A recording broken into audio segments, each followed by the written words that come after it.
Hello, everyone, and welcome to Dakota Bowl week. We have made it. And the Fargo Dome is going to be a hopping place on Friday with 8 teams and their fan bases filling up the seats and concourses. It's always a fun atmosphere. And our job right now is to fill you in on what to expect from the 4 matchups. Joining me, as he has throughout the playoffs, is 740 The Fans' Chase Miller. And sadly, we are without our third stooge. Brad Anderson suffered what we're calling a lower body injury over the weekend. Get well soon, Brad. What are you going to miss most about Brad, Chase? I like how you did the coach's note, a lower leg injury. You're not being too specific here. We don't want to disclose too much information. No, he is day-to-day. We're hoping Brad can make it to a couple of the games on Friday, so we wish him well. Brad, if you're watching, we know you are.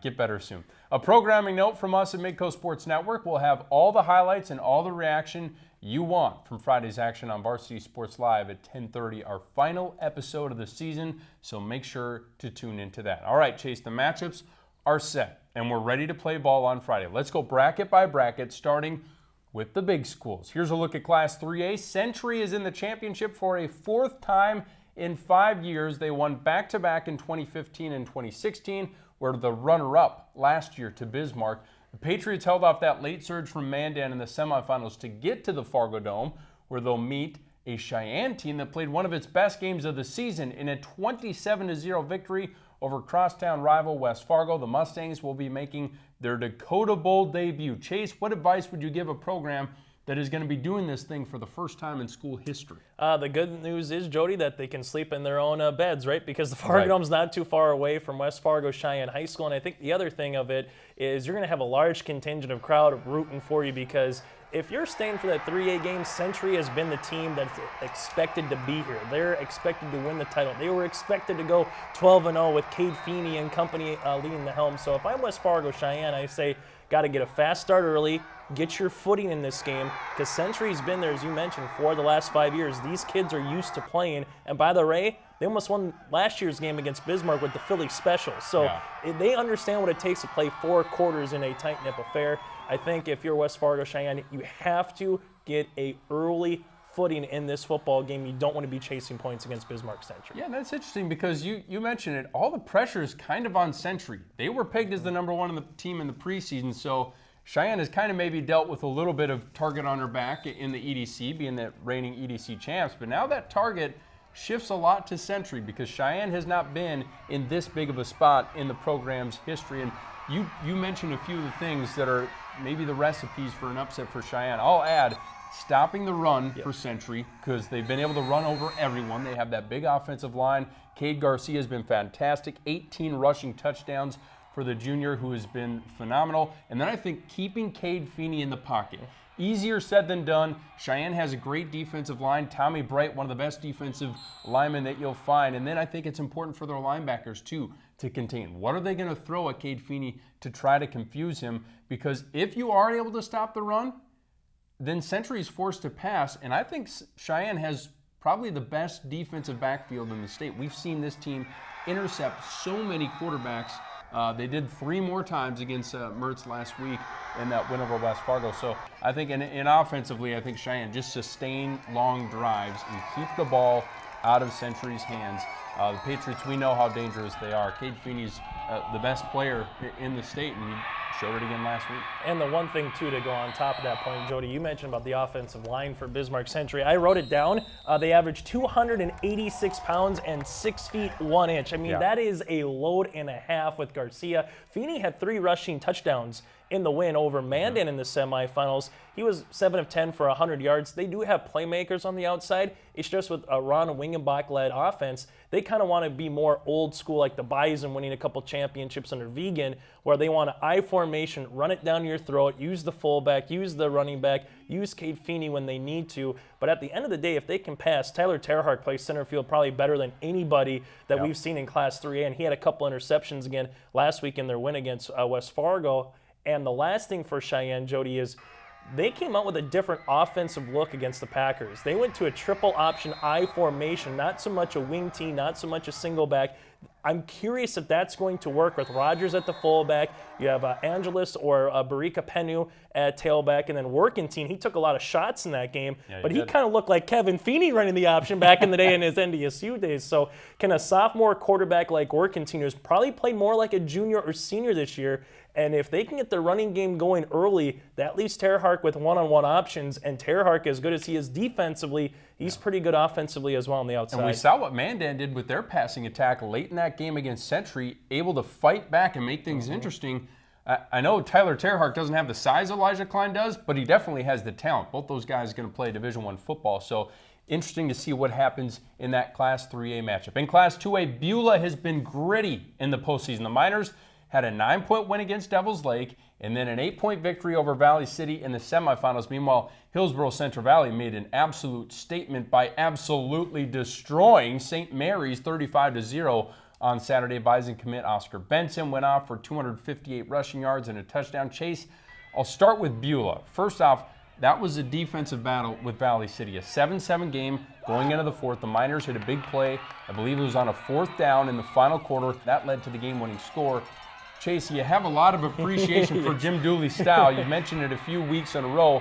Any surprise that they're playing in the final game of the season for you? I don't think so, Jody. I think the way that they play offensively kind of helps out their defense because they like to ground the game out and they limit possession. So at the end of the day, not so much. The question is their quarterback who went out of that game, Trey Brandt, he went on the game with a wrist injury against Valley City, so you went to a secondary quarterback.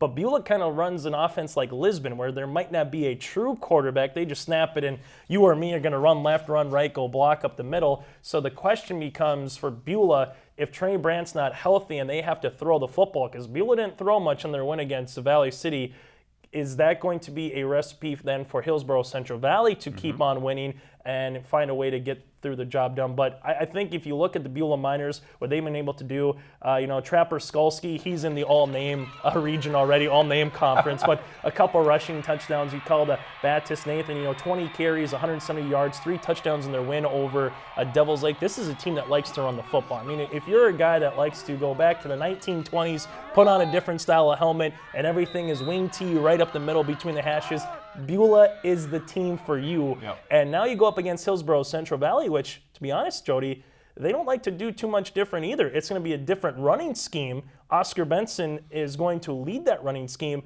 but which team has to throw the ball 5 times might be the team that loses in this game, Jody. Yeah, and I mean, these have been the 2 best teams pretty much all year. Beulah maybe struggled a little bit more defensively. Because Valley City was up there with low-scoring numbers. At 16.4, teams were scoring on them in the regular season. So teams can score on Beulah, but a lot of the times it's just their offense takes up so much time and carrying the ball and having a bunch of possessions and converting on those possessions that Beulah is just a really tough offense to slow down. But if there's a team that can do it, it's Hillsboro-Central Valley. And in the regular season meeting, Chase, after a long lightning delay in Beulah, I think it was like 2 hours, Beulah grabbed the first lead. Tristan Miller had a touchdown run, and then it was Oscar Benson. Took a couple of balls to the house. The Burros ended up winning that one 21-8. Benson, coming off a huge week last week too, I would imagine they get the ball to him early and often. If I'm Scott Olson, let's give it to our playmaker, the NDSU commit. Yeah, and if Oscar Benson, he gets into open spaces, look out, because he's a power back, but he's also someone who can get to that second level and turn that gear, so to speak, Jody. So I think if you're Beulah, you have to look at Oscar Benson and say, how can we corral him? We know that Beulah already knows that Oscar Benson's probably going to get 15 to 20 touches in this football game regardless, because that's what Scott Olson wants to do. He wants to feed his running backs, whether it be the fullback, tailback, and not throw the football. That's been Hillsboro's recipe the last 3 years of getting the Dakota Bowl, whether it's been Class A or AA. So it's a very storied team. I looked down, making sure 34-1 Hillsboro-Central Valley is in their past 3 years, Jody, with their only loss coming at the hands of Langdon in last year's Dakota Bowl game against the Cardinals. And this is a very senior-related team. Carson Henningsgaard, we know what he can do on the basketball court, but same thing defensively. And I'm always impressed when I see a Scott Olson team, Jody. Their defense knows the right fits. They might not be the quickest, they might not be the strongest, but they are coached and they're put in the right position to go make a play. And against Beulah's offense, that's half the battle. You have to be in the right lane at the right time. Otherwise, you're going to get hit for a big rush or possibly a big throw down the field. Yeah, and they always have defensive stars. Mark Hastings the last couple of years. This year, Isaac Luthley has been unbelievable. And then you have Gavin Wright, a player that we haven't mentioned yet. Terrific receiver, terrific defensive back. I think 8 interceptions on the season. I don't know how much Beulah's really going to throw it, but if they do, look out for Gavin Wright ready to intercept any pass that's up in the air. Well, in Class A, Langdon-Edmore-Munich takes a 24-game winning streak into the Fargo Dome. You just touched on it. I mean, they beat Hillsboro-Central Valley for the title last year, and now they're trying to become the 4th team in the last decade to win back-to-back Class A titles. Velva did it in 2010, Hazen in 2013, and Park River Fordville and Lincoln in 2015. The Cardinals routed a previously unbeaten Lisbon team in the semis 50-0. Bishop Ryan earned its way to the Dakota Bowl for the first time in 2 decades by avenging its regular season loss to Velva with a 32-20 victory. The Lions have caught fire chased down the stretch behind the play of Jackson Feller, Logan Merck, and Corbin Okeson, along with the rest of that talented squad. Chase, where do the Lions start, though, if they want to crack an upset? Because there's no sugarcoating it. It would be a massive upset if Bishop Ryan's able to pull it off. Yeah, you look at Langdon-Edmore-Munich and you go to their quarterback, and I say Simon Romfo has passed for 2,500 yards in the season, 1 interception, and oh, by the way, 36 touchdowns. The Cardinals' offense averages 444 yards of total offense per game. So I think that's number one. This, if you're looking at games which could be a slobber knocker, this to me is a shootout.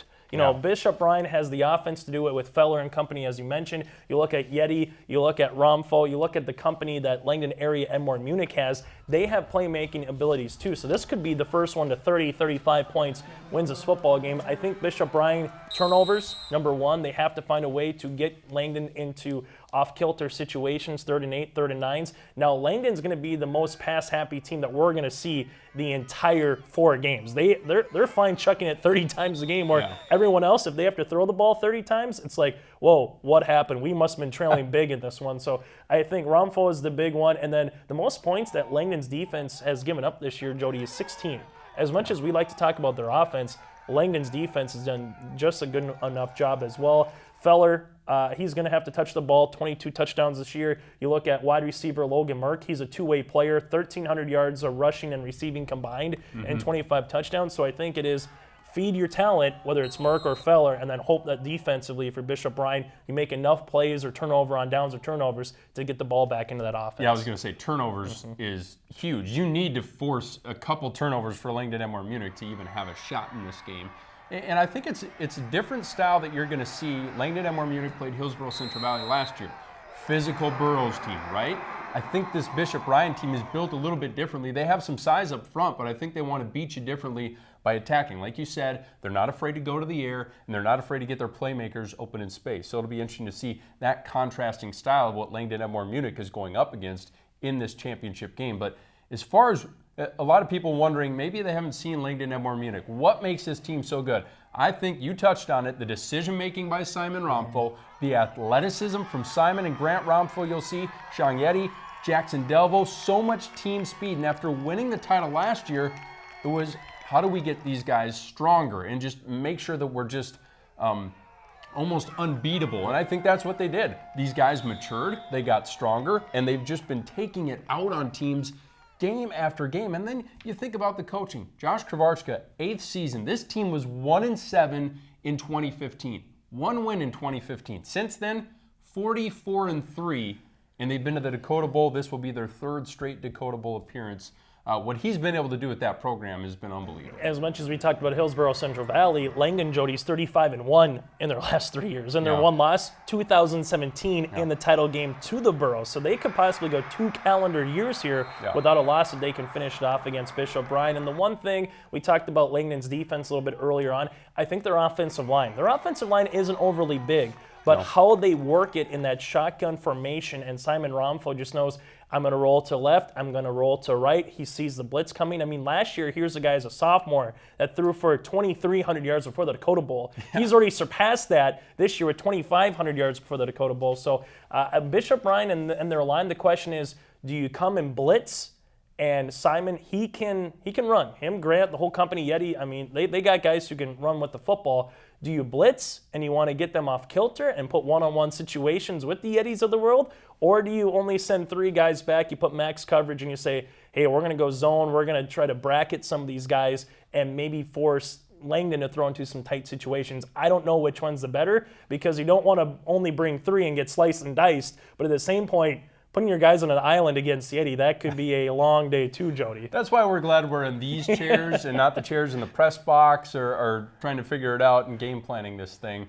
I'll take this job over that and the stress. Yes. Finally, to the 9-man championship, the opening game of the day on Friday. It'll pit Region 2 champ and unbeaten Cavalier against Kidder County. Now, the Tornadoes squeaked by against Linton HMB 30-28 in the semifinal round in a double overtime thriller. How about the strength of Region 4? Holy smokes. Meanwhile, Kidder County, another Region 4 team, traveled to Hope and spoiled the season for Finley Sharon Hope Page by picking up the 46-6 victory. Chase, what kind of game can fans expect when they are sipping their cup of coffee in the morning at 9 o'clock? This is old school fashion, hard-nosed football. This is a triple option attack of Kidder County against a very big offensive line in the Cavalier Tornadoes and an Austin Erlob who had over 150 rushing yards. Tanner Erlob, with over 150 rushing yards in the first half against Linton.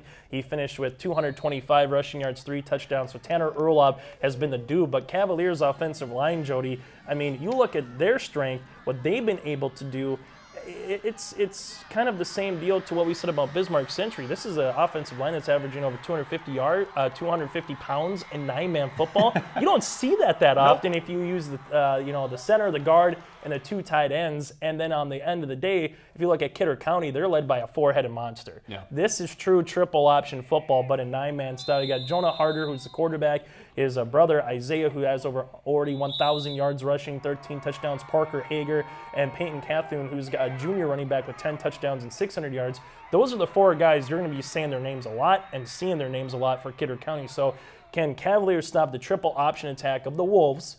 But on the flip side, can Kidder County apply some pressure? Because we haven't talked about the quarterback and the wide receiver duo either for the Tornadoes. Yep. We talked about Erlob, rightfully so. He deserves the garner. But can Kidder County make sure they don't find themselves in precarious situations when they do go to the air for Cavalier? And yeah, because this is, and we talked about this with Finley Sharon Hope Page when they were going against New Rockford Cheyenne, and we were completely wrong. We said, boy, Finley Sharon Hope Page isn't built to come back from 2-3 scores down, and I think they did. I think it was a 2-touchdown lead that New Rockford Cheyenne had, and Finley Sharon Hope Page came back to win.